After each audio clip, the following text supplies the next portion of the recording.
Tabitha, and today I'm going to be showing you my next installment of theater careers. I'm really excited about this one. I have interviewed David Montgomery, who was the head of the program that I was a part of at NYU. So I've been talking about the NYU Educational Theatre Program a lot because I just loved it so much and it really prepared me to become a drama teacher. And I was really excited to interview David not just on his career but also how NYU's educational theater program had continued on during the pandemic, just because I was very curious as to how they kept going, and obviously they did, and they did a great job. So here we have my interview with David Montgomery, head in the program of educational theater at New York University. So I am here with David Montgomery, who's the program director at the Educational Theatre Program at NYU. It's a wonderful program that I talk about all the time and that I love. And I'm so excited to have you here in Zoom and talking about this. So thank you so much. Thank you. Thanks for having me. And my first question is super simple. Just explain what your current job is. Oh, well, I wish it was simple. I teach a couple of classes. That part's easy to wrap your head around, but I do a lot of administrative work. I have to kind of deal with getting courses up and running and on the books, and making sure the adjunct faculty are hired, but also in charge of different initiatives that we put forth throughout the year. Attend a lot of meetings within the department where Ed Theater sits for a variety of different things, whether it be curriculum committee oversight or teacher education working groups, things like that. There's just a lot. I know I'm forgetting probably I do a lot of advising, answer a lot of emails, troubleshoot problems that arise, things like that. So I would say my job is probably 75% administrative and 25% teaching. And if you could just walk us through, like in a nutshell, what steps you took in your career to get to where you are now. In a nutshell. You know, I started out as an actor. I went to Mason Gross School of the Arts, which is part of Rutgers University. But I, with my classmates, we started this singing group, this 4-part a cappella singing group. And we would come into New York City and sing on the street corners. And we got discovered by an agent to go on a Levi's 501 jeans commercial. Anyway, we got the commercial and we started getting hired by Levi's to like do gigs that paid pretty well. So we decided to take a 1-year leave of absence in our junior year to focus on this full time. And none of us ever went back. I went back to school, but I didn't go back to Rutgers. So I performed for 10 years with this group called JQ and the Bandits, and it was really fun. And eventually we had to break up for whatever, a variety of reasons. And I was like, oh, wow, now I'm going to just be an actor. And so I got a couple of jobs with children's theater companies. One was called the Shoestring Players, a fantastic group. And the other was called, part of the George Street Playhouse Touring Theater Company in New Jersey. And I really loved that. And I especially loved that we did workshops after performances in many cases. Some of the other actors sort of looked at it as a stepping stone to some other better, bigger acting gig. But I was just like, this is great. I'm getting $250 a week or whatever it was. And I'm performing, but then that ended, and I met my wife, actually, my now wife, on one of those tours at George Street Playhouse, and I, as I said, discovered this love for teaching, and so I went back to finish my undergrad, and I went to Marymount Manhattan College with a degree in acting or theater. It was just a theater degree, but also got certified in speech communication. They didn't have theater certification in New York State back then. So the closest thing was speech communication.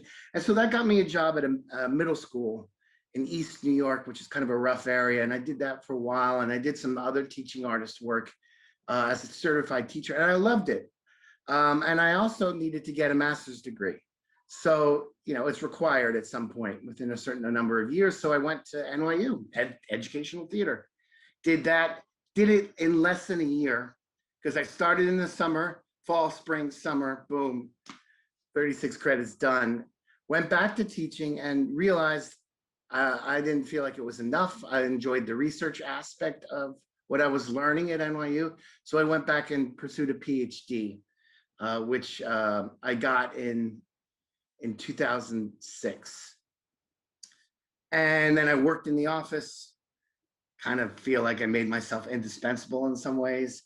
And then when the opportunity arose, I got a full-time job on the staff, and then eventually became program director. And I started with the PhD and working in the office simultaneously in 2002. So basically been working in that office for 18 years? Yeah. Wow, very cool. Yeah. So that was not a short answer, but that's sort of what That's so me interesting. I feel like I need to Google your singing group later.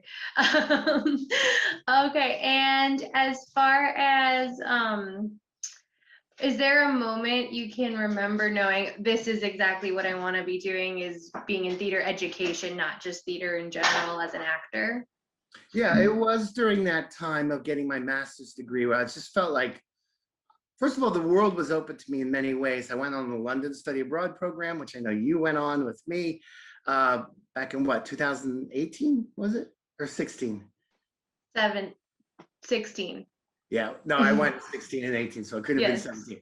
16. Anyway, my mind was kind of blown by this new thing called process drama, which then I got to subsequently try out in my actual teaching.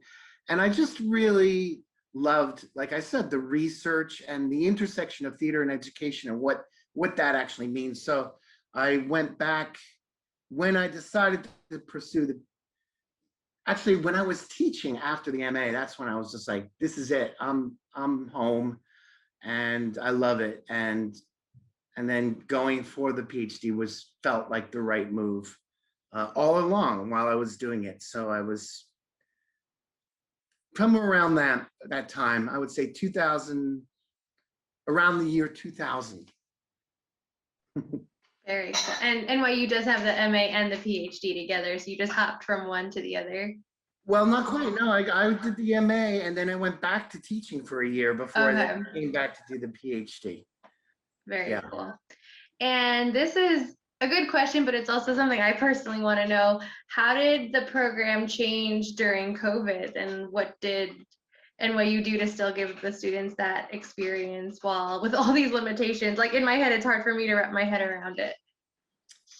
Yeah, I think we're all still wrapping our heads around it. And my answer is probably no different from what you experienced in your teaching.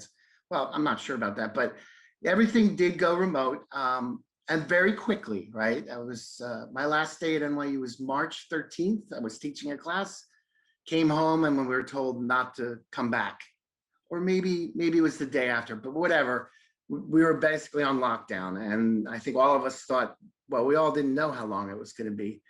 But when it became kind of clear as the weeks went by that this is not just going to be for a few weeks, the students, I think, took it really hard, and rightfully so. We're depressed, and I'm thinking in particular of some of my seniors, undergrads, or some of the graduate students. And so a lot of class time was spent covering what we needed to cover in terms of, content for the course, but also just how's everybody doing and checking in and making sure that we built a community where people wanted to come into the Zoom room and share. So everything went that way. Last summer, I was supposed to go to London with students. That was canceled. I run a New Place for Young Audiences series. That was canceled.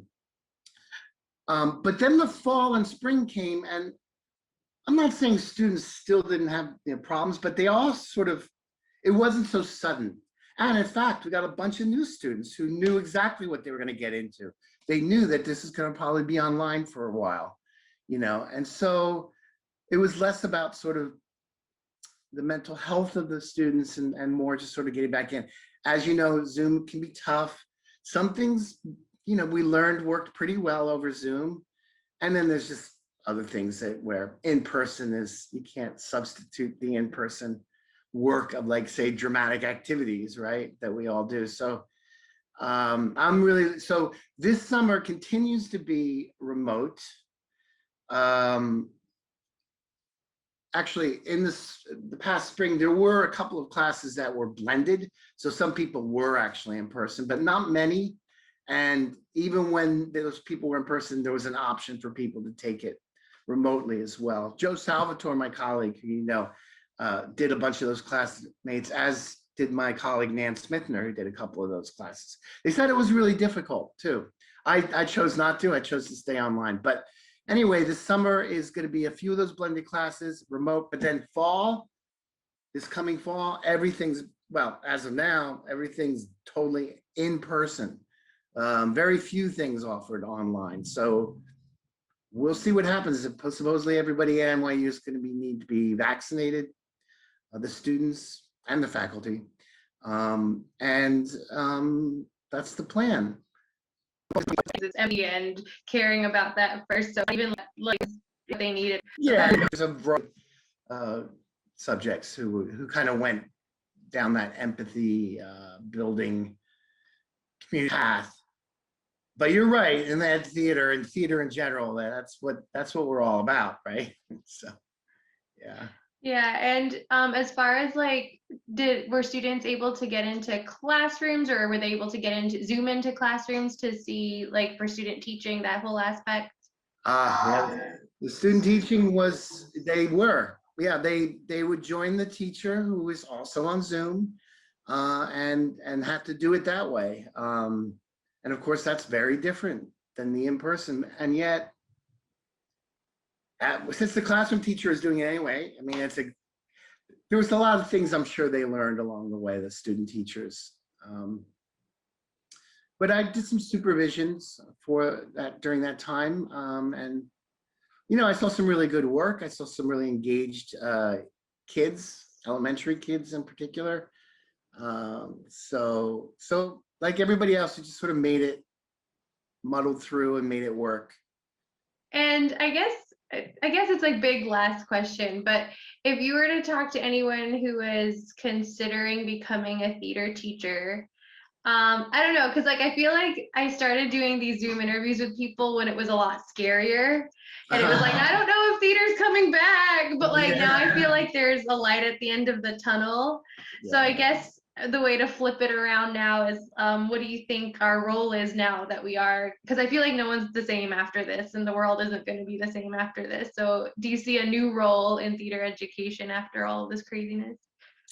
I do. I think that empathy that we always have and that we had to really put on the forefront during the pandemic is going to have to remain. I don't see that this, even now, transitioning back to normal is challenging for us, like mentally. Like, yeah, I'm fully vaccinated, but I feel weird now without my mask. Like, I'm not going to take it off yet, but eventually I think we all will.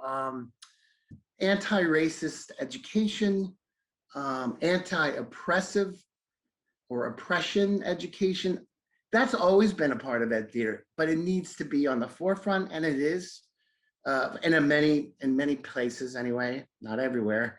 That's one thing that happened during the pandemic, obviously, that has impacted all of us coming out of the pandemic. And it's really amazing, some of the things I've seen and the work that's been done around these areas.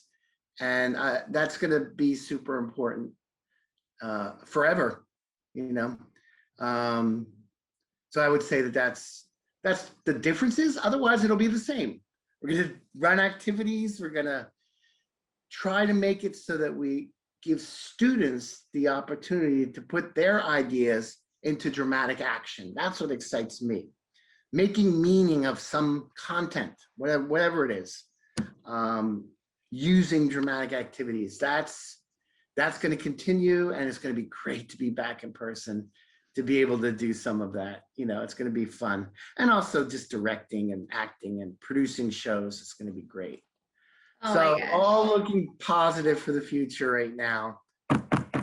Yes, I cannot wait to see my kids back on stage. Oh, I bet. Yeah. Well, thank you so much for talking to me. And anyone who wants to study educational theater should go to NYU because it's amazing. Thanks for the plug. Thank you again, David, for interviewing me. That was so nice of you. And thank you everyone so much for watching. I'll see you in the next video. Bye.